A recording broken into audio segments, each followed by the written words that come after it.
tu t'es créé ta propre séance d'eau mais tu sais pas si elle est vraiment efficace. Aujourd'hui, je te donne ma méthode pour créer des séances d'eau qui fonctionnent.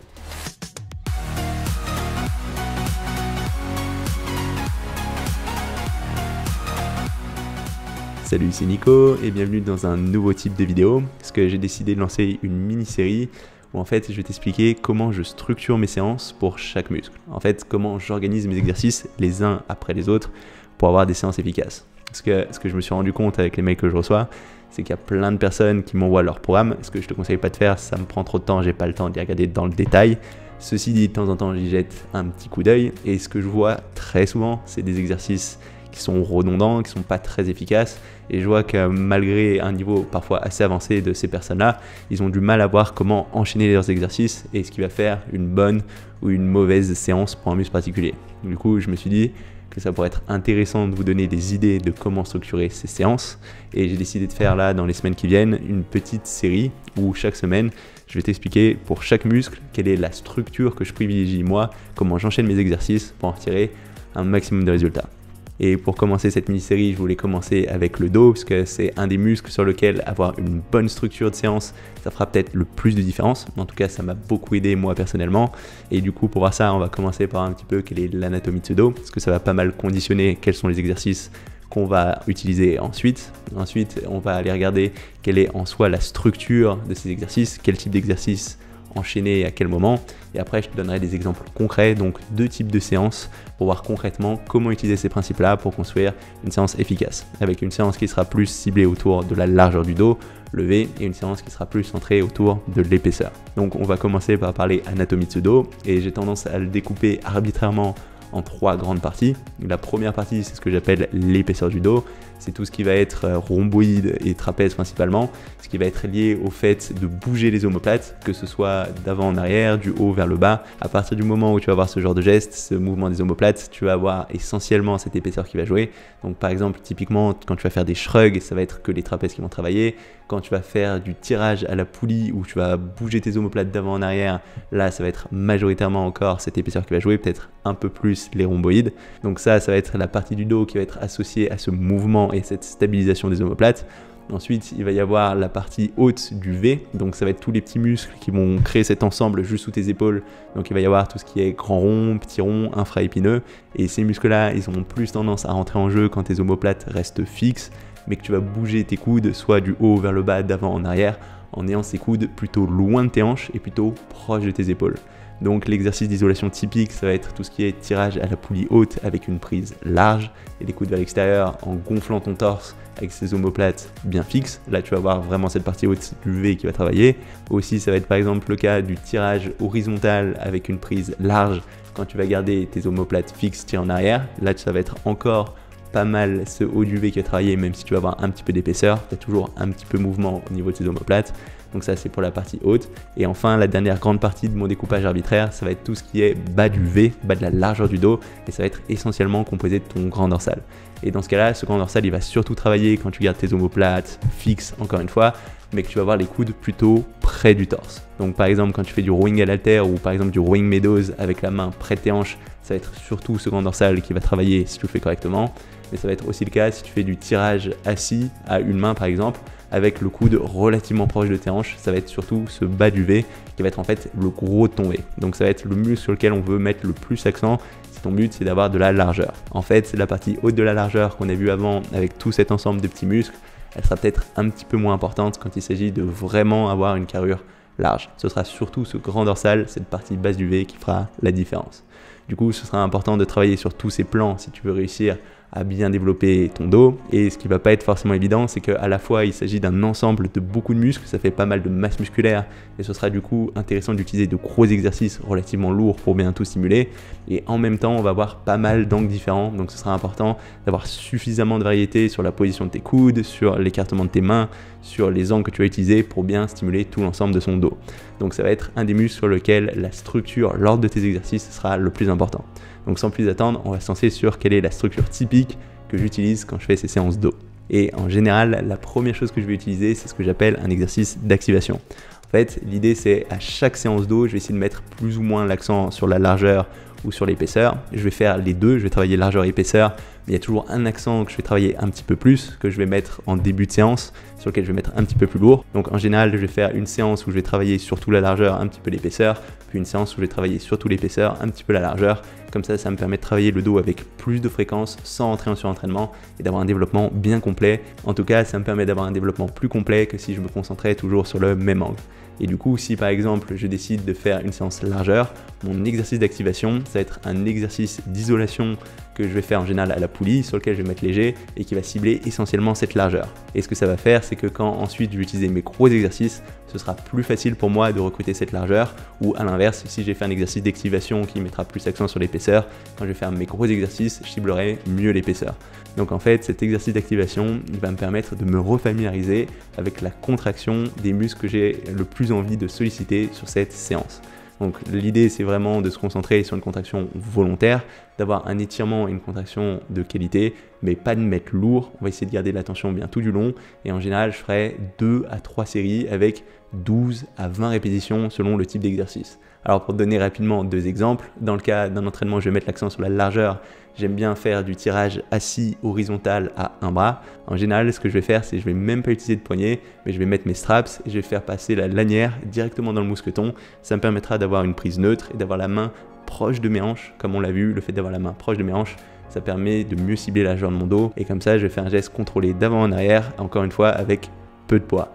Et dans le cas d'un exercice d'activation où je vais mettre l'accent sur l'épaisseur, en général, ce que j'aime bien faire, c'est utiliser une barre droite, toujours sur cette poulie horizontale, et je vais me concentrer sur le fait de bien déboîter les épaules, avancer mes omoplates, ensuite de bien reculer mes omoplates en arrière en tirant bien mes coudes vers l'extérieur. Et même en mettant pas très lourd, je vais avoir une super congestion dans tout ce qui va être trapèze rhomboïde. Donc ça va être les 2 principaux exercices d'activation que je vais utiliser en général.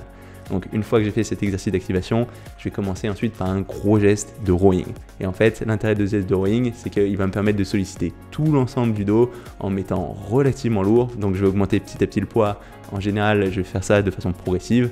Donc par exemple, je vais faire 15 répétitions relativement légères, puis 12 répétitions un petit peu plus lourdes, puis 10 répétitions un petit peu plus lourdes, 8 répétitions encore plus lourdes, et de temps en temps, je vais aller jusqu'à 6 répétitions plus lourdes. Donc ça va me permettre de finir d'échauffer l'ensemble du dos, et en fonction du type de rowing, je vais mettre plus ou moins l'accent soit sur la largeur, soit sur l'épaisseur. Donc en général, quand je vais mettre l'accent sur la largeur, je vais utiliser un exercice comme du rowing à une main à la machine.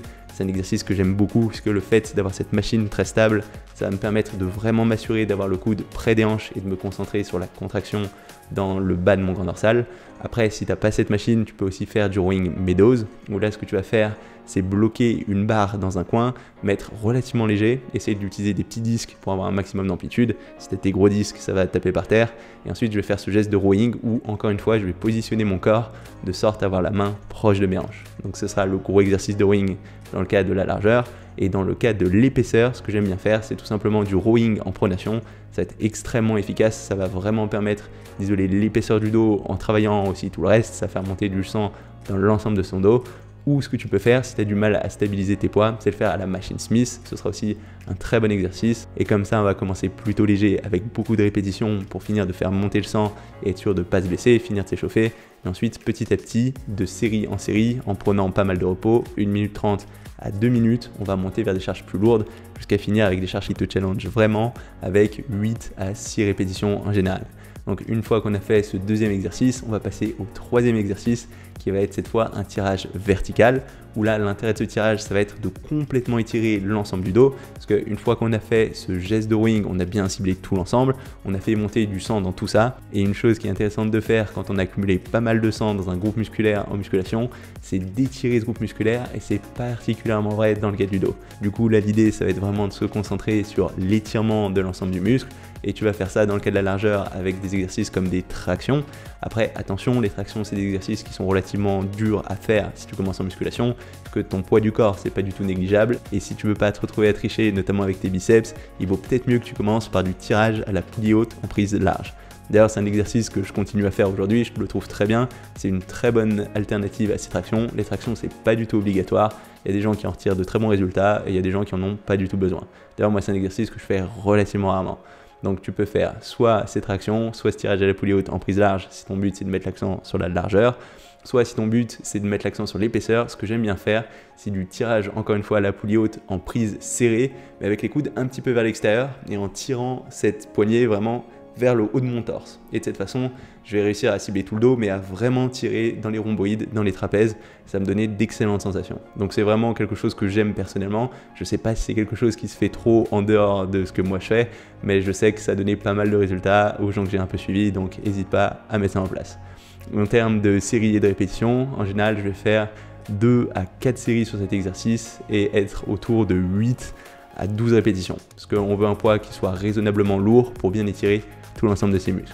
Et enfin, on arrive au dernier exercice de cette séquence et ça va être un exercice de tirage horizontal, tout simplement parce que c'est l'angle qu'on n'a pas encore travaillé dans cette séance. Et en général, j'aime bien mettre un petit peu moins lourd que sur les autres exercices et faire un petit peu plus de répétitions, puisque vu que c'est le dernier exercice, en général, tu n'auras pas forcément la force de mettre très lourd, mais on va en profiter pour faire un petit peu plus de congestion, se concentrer sur le stress métabolique, c'est-à-dire le fait d'accumuler du sang, de l'acide lactique, des ions H+ dans le muscle, qui est aussi un bon facteur d'hypertrophie.